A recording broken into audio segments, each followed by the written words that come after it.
ஹீரோவோட அண்ணனா வரல, சண்முக பாண்டியோட ரசிகனா இங்கே வந்து நான் நிற்கிறேன்.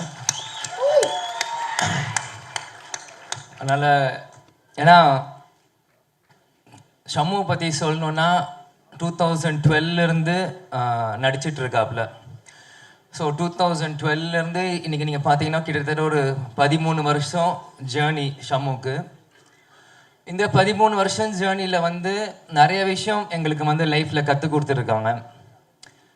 இந்த 13 வருஷத்துல நம்ம எத்தனையோ ஹீரோ வேணால் பார்த்துருக்கலாம், எத்தனையோ படம் பண்ணியிருக்காங்க. ஆனால் இது ஷம்முவோட 4வது படம் தான்.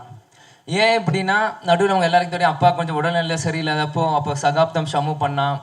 அப்புறம் மற்ற படங்கள் வரும்போது எனக்கு படம்லாம் வேணாம், நான் அப்பாவோட இருந்து ஃபுல்லாக அவர் எப்படியாச்சும் குணப்படுத்திட்டு இந்த தமிழ்நாட்டு மக்கள் கொண்டு வரணும் அப்படின்ட்டு முழுமையாக ஷம்மு வீட்டிலே இருந்து அப்பாவை பார்த்துக்கினாப்புல. அப்போ தான் கேப்டன் வந்து பாலிடிக்ஸ்குள்ளே நீங்கள் வரணுன்ட்டு அப்போ என்னைய புஷ் பண்ணி அமிச்சார்.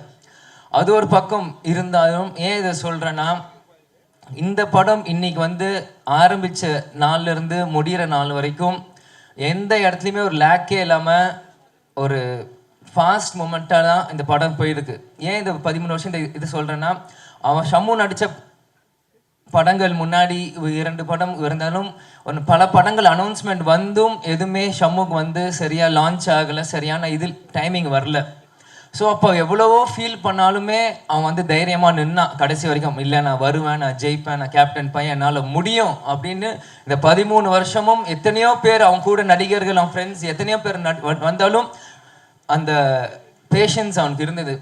பிறகு இந்த படம் அனௌன்ஸ்மெண்ட் வந்தோடனே நான் ஃபஸ்ட்டு ஷம்மு வந்து முகேஷை வந்து ஷம்முகிட்ட சொன்ன வந்து அடுத்த படம் இந்த மாதிரி பொன்ராம் சார் பண்ணுறாரு, அவர் தான் வந்து இன்ட்ரெஸ்டாக இருக்கார் ஷம்முக்கு பண்ணோன்னே எனக்கு ரொம்ப ஹாப்பி. ஏன்னா நம்ம எல்லாருமே அந்த டைமில் வந்து சிவகார்த்திகேயன் நடிக்கிறப்போ நாங்களாம் காலேஜ் படிக்கிறப்போ நாங்களாம் அப்போ போயிட்டுருப்போம் படத்தை பார்க்கும்போது பொன்ராம் சார் பார்க்குறப்போ எனக்கு சந்தோஷம்.